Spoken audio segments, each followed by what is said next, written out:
Hello, glad to have you join us on the news on NTA International, reaching you from Abuja, Nigeria's capital. I am Ado Ademualso. The headlines. In a few hours, eligible Nigerians to go to polls to elect their leaders in 2019 general elections as preparations are in top gear.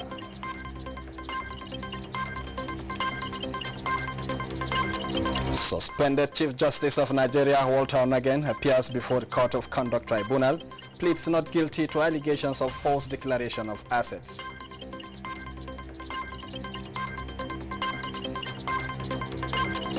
U.S. President Donald Trump to declare national emergency to fund building of the Mexico border wall. Now the news in details. Justice Walter Onagen, currently on suspension as Chief Justice of Nigeria on allegations of false declaration of asset, has formally pleaded not guilty to the charges before the Court of Conduct Tribunal. For the first time since 14th of January, when the matter first came up at the tribunal, Justice Walter Onagen was physically in the tribunal, from where Justice Judiciary correspondent Femi Okoye reports.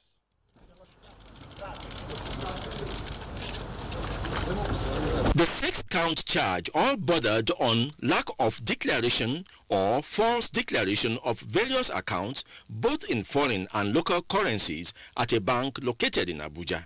Justice Walter Onagen pleaded not guilty to all the six charges. His counsel, Chris Uche SAN, then applied for bail in his self-recognizance and the setting aside of the warrant of arrest, since Justice Onagen had brought himself to the tribunal without the execution of the warrant of arrest.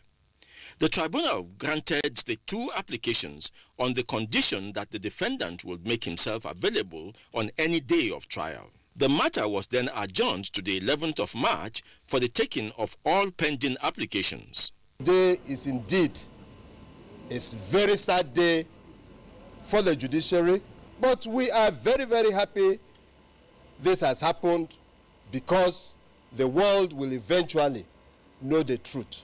What we are here for is to fight for due process. All we are saying, let the right thing be done. The entire legal profession is on trial if the CJN is on trial. The arraignment has been taken and the plea of the defendant has been taken. So we are adjourned till 11th of March. So now this trial has eventually commenced with the arraignment of Justice Walter Onagen. But it took 4 weeks to get to this stage. And from the 11th of March, when the case has been adjourned to, the law recommends that it should be non-stop trial from then on. From the Court of Conduct Tribunal, Femi Okewu, NTA News. The Nigerian government did not add in law with the suspension of the Chief Justice of Nigeria, Justice Walter Onagen. This is the legal opinion of some legal practitioners when they spoke with NTA News.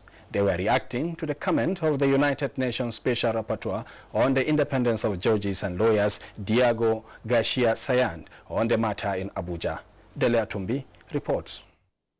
Since January 14, when the issue of the alleged non-declaration of some assets by the sitting Chief Justice of Nigeria, Justice Walter Onagen, commenced, there have been various legal opinions on the matter. The non-appearance of the defendants at the Code of Conduct Tribunal on the basis of challenging the jurisdiction of the tribunal has equally been generating a lot of issues within and outside the legal profession. The latest is the comment credited to the UN Special Rapporteur on the independence of judges and lawyers, alleging that the suspension of the Chief Justice of Nigeria was in contravention of the law. Some legal practitioners describe the comment as uncalled for. They posit that President Muhammadu Buhari merely obeyed the order of a tribunal saddled with the responsibility of trial of non-declaration of assets. And the facts of the matter is that the President suspended the CJ based on an order of a court. He was in compliance with the court order, asking him to step aside. In fact, to me, it was superfluous for even the president to have even suspended him. Actually, that order of the CCT, it's self-sufficient. The president did not do anything wrong.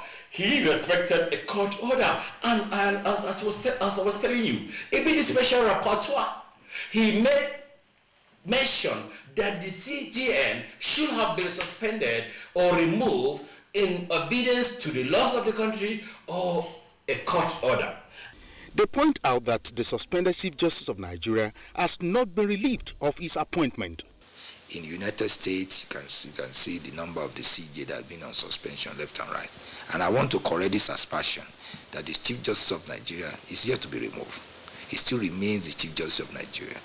What happened that is going through a disciplinary procedure as ordered by the court. But there was no dismissal of the CJN. The CJN was not dismissed. The CJN was suspended. And that in itself was fetched from the constitutional powers of the president. Legal practitioners appeal to state and non-state actors at the international level to always consider the law of a country and situate it properly before alleging infractions. In Abuja, Dele Atumbi, NTA News. Still with the judiciary, the Court of Appeal sitting in Sokoto has dismissed the appeal filed against the judgment of the Zamfara High Court that directed the Independent National Electoral Commission, INEC, to field candidate of the All Progressives Congress, APC, in Zamfara State for elective positions. The court dismissed the suit after withdrawal by the appellant, Aminu Jaji. However, there are two conflicting judgments on whether candidates seeking elective positions in Zamfara State should be allowed to contest in the general elections. While the Zamfara High Court ruled that INEC should recognize the candidate, a federal high court in Abuja countered the state high court judgment on the same day. There is no appeal against that judgment of High Court of Zamfara State. So the judgment of High Court of Zamfara State remains valid and subsisting. And as a responsible institution, we expect INEC to comply with that judgment by accepting the list of candidates that emerged from that primary. The route they'll be running is that if they don't, they'll be denying the electorate the opportunity of electing their preferred candidates in this election. Turning to election matters now, as Nigerians prepare to go to the polls in a few hours from now, our correspondent May Ogidi at INEC's Collection Center gives us an update on the level of work at the National Coalition and the Situation Room. Thank you, studio. This is the Situation Room of the 2019 presidential election, where all the activities from the various states will be monitored as the elections progress. As you can see, both human and material resources have been deployed, and probably they are even waiting for tomorrow to commence actual activities. Let me take you now to the Collation Center. Activities there are also going on. Please join me. This is the venue of the collation for the presidential elections. A very beautiful setting, I can see. And right on this podium, that is where all the results from the 36 states of the Federation, including the FCT, for the presidential elections will be collated. And at the end of it all, the Chief Returning Officer of the Federation, I mean the INEC Chairman, Professor Mahmoud Yakubu, will declare the winner of the presidential elections right here on this podium. Until then, I am Mie Ogidi, taking you back to the studio. Thank you, Mie. And from Lafia, the Nasarawa State Capital, Abubakar Usman Akwangwa reports that stakeholders are working tirelessly to ensure a smooth and violent-free polls, as voters are in high spirit for participation in the exercise. The foundation for a peaceful poll in Nasarawa State has tremendously manifested, as critical stakeholders have resolved to nip in the bud any act capable of disrupting and undermining the success of the election. We are fully prepared to thwart and frustrate any criminal agenda in Nasarawa State. Voters say waiting for a few hours to have them exercise their franchise will be a turning point in the cycle of another poll, where they expect their votes to count for a smooth democratic process to take place. One man, one vote. Already the atmosphere in Lafia is gradually changing as the city center continues to experience mass influx and exodus of people within and outside the state who are rushing to arrive in their registered polling unit for participation in tomorrow's exercise. And I am fully prepared. I'm traveling from afar now. I want to go home so that I'll go and cast my vote. Meanwhile, INEC has confirmed its readiness to conduct a free and credible elections. For the forthcoming general elections, Nigerians are collectively inspired by the unquenchable spirit, the outstanding drive, the position and consummate zeal to enthrone quality leadership that will engender equal development and consolidate on the nation's democracy. In Lafia, I am Abubakar Usman Akwanga, NTA News. A few hours to the 2019 presidential and National Assembly elections, electorate in Asaba are ecstatic and ready to cast their votes. Kelvin Ubeche gives us a situation report in Asaba Delta States. Thank you for joining me. This is the popular Obogodogo market right here in Asaba, the Delta State capital. As you can see, trading is going on here. People are really excited, waiting for tomorrow's election. I have one of the traders here. I'm ready to the tomorrow election. I want to sell my goods today, so that tomorrow I will not come market to sell market. So tomorrow from morning I day where they do election. I'm ready. Whatever we are doing for good for Nigeria. Recently, the National Orientation Agency was at this particular market. They informed the people and trained them on the right way to vote. We are ready for tomorrow's election because we have already done the necessary things by acquiring our voters card. Then the steps has been created for us, for those INEC officers that came and checked us. I have to vote because my vote counts. We are right here at the Summit Park, one of the parks in Asaba, where people are boarding vehicles to their villages and towns where they are supposed to vote. Yeah, people are turning up because they are going for tomorrow election. I'm 100% prepared. The Benin-Asaba Expressway is busy with vehicular movements. This road leads to the southeast, across the Niger.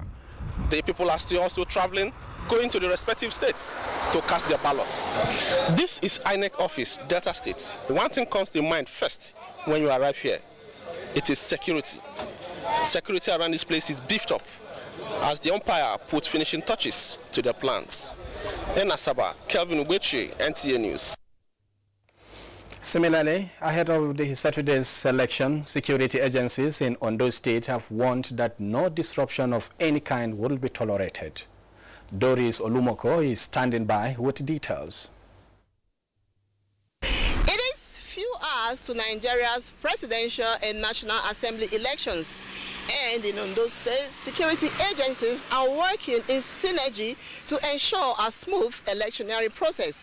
Now, it is in view of this that the Ondo State Security Council had a meeting where they reviewed the security strategy for this election. On standby now is the Ondo State Commissioner of Police, Mr. Unde Adi, who will brief us on the outcome of that strategic meeting. What I want to assure you is that all the polling units are going to be adequately secured. They are going to be adequately provided for. And there is no polling unit that is going to have less than 3 personnel to monitor the security situation of the polling areas. And apart from this, we are having striving teams that are going to be strategically placed in all the local governments. You are going to have 2, 3, 4, 5, or even more, depending on our assessments of the various locations, that will be there ready and to respond to any form of threat to the process. And the Security Council advised people to conduct themselves in orderly manner and give assurance that no one will be unduly harassed.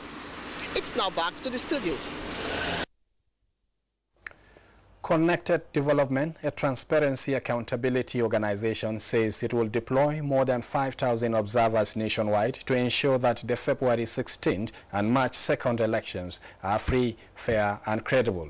Chief Executive Officer Hamzat Lawan said this at the launch of its real-time technology for intelligence gathering and elections monitoring, Uzobe, in Abuja. Brooksland, Sunday. Credibility is said to be the hallmark of any electoral process. And to help in actualizing this goal, Connected Development Code says one of its contributions is the development of a technological platform, USABI, that helps Nigerian observers give situation reports from all polling units across the 36 states in real time. Is there police harassment? Is there voter inducement? Is there vote buying? Is there vote selling? We're monitoring issues that will trigger violence. So we are not interested in the result. For us, we want to ensure that we legitimize the process so that after the elections, we will not have violence erupt. So we want to be able to build confidence to the Nigerian electorate. Every single guideline that INEC has released is put in place. Other members of the group also states that the organization has its spread across Nigeria on the USABI map, and that all the data gotten from INEC of the 120,000 polling units will be placed on the map. Continue to encourage all the voters, and we ask that the media also support us by ensuring that fake news is curbed and people remain calm, people go out to vote, they support the electoral team that are on ground and not aggravate them. The platform, the group notes, is integrated by WhatsApp and SMS to a dedicated number so that communities where there is no internet access, observers can send messages. The platform is also designed to help security agencies know where there is impending violence or where violence is happening. They urge journalists within and outside Nigeria to participate in the USABI Observers Situation Room. Adebola Brookslyn Sunday, NTA News. Thank you, Adebola. You are watching the news on NTA International, reaching you from Abuja. Stay tuned for more stories after the break.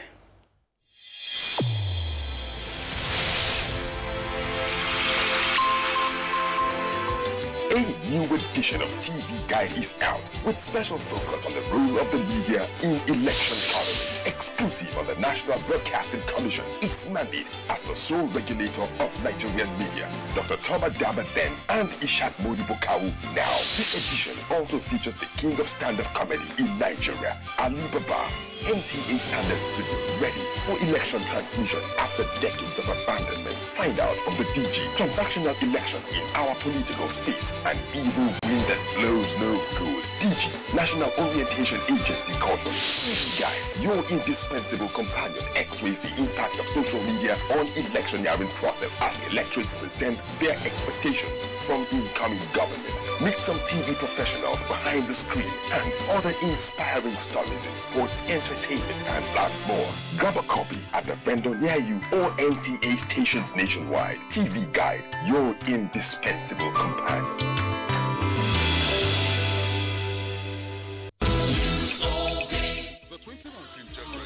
Would soon commence nationwide. The National Youth Service Corps has consequently sensitized candidates nationwide on their responsibility as electoral officials during the elections.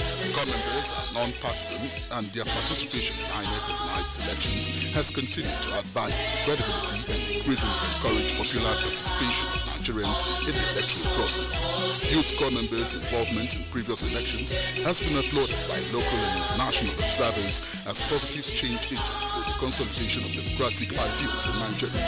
Therefore, Corps members should not be subject to any form of attack, assault, or molestation. They should be protected and supported to conduct a free, fair, and credible elections in Nigeria. This message is from the National Youth Service Corps, NYSC. Glad to know that you're there. Chief Observer of the Observation Mission for the European Union on the 2019 elections in Nigeria, Maria Arena, has congratulated President Muhammadu Buhari and all the candidates in the coming elections for appending their signatures on the peace accord. Jide Onifade reports.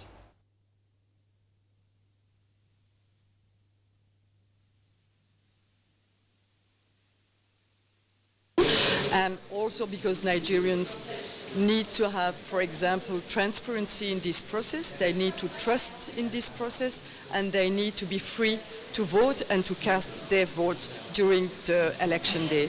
And this is really what we are going to observe as European Union Observation Mission. And moving on, the issue of vote buying and selling during the election threatens the readiness to embrace democratic merit, and this is not just applicable in Nigeria, but Africa at large. To address these anomalies, members of the African Union Economic, Social and Cultural Council initiated a project tagged Terms Don't Lie. Olayinka Ojo reports. Project Terms Don't Lie is an intervention designed to save democracy in Africa through massive campaign against vote buying in Nigeria. This is coming less than 72 hours to the general elections. Vote buying plus election equals poor education. Vote buying plus election is equal to insecurity. Determined to eradicate this misnomer by promoting good governance, institutionalizing transparency and accountability, AU ECOSOC says the initiative will help the African continent move away from money politics to that of ideology, creativity and advancement. And this, the organization believes, will assist in the attainment of the African Union Agenda 2063, targeted towards the Africa we want. I think we also need to get it right at the level of the youth, because there is no way I can give someone that before you give me something, I will come back to you and say, yes, I want to repair what is not even right. Political experts in their presentations urge key players in the electioneering process to follow the principles of the African Union through its Charter on Democracy, which emphasizes respect for human rights, free and fair elections, gender equality in private and public institutions, as well as effective participation in governance. Olayinka Ojo, NTA News. For stories from other parts of the globe, here is Ilyasu Aluyakubu. Thank you for joining us on this segment of the news. Democratic and Republican politicians have sharply criticized President Donald Trump to use emergency powers to pay for a border wall with Mexico. Mr. Trump declared the emergency shortly in an attempt to bypass Congress, which he has refused to approve $5.7 billion. Senior Democrats accuse the president of a gross abuse of power. Several Republicans also voiced concerns. Declaring a national emergency will give Mr. Trump access to billions of dollars for his project. Azali Assoumani has stepped down as president of Comoros to seek a return to power in upcoming elections scheduled for March and April 2019. Mr. Assoumani announced he was picking Energy Minister Mostodoron Abdo to act as president in his absence. According to the Constitution, a president or governor seeking re-election must step down as soon as the Supreme Court publishes the definitive list of candidates to run in the coming election. And India says it will ensure a complete isolation of Pakistan after a suicide bomber killed 46 soldiers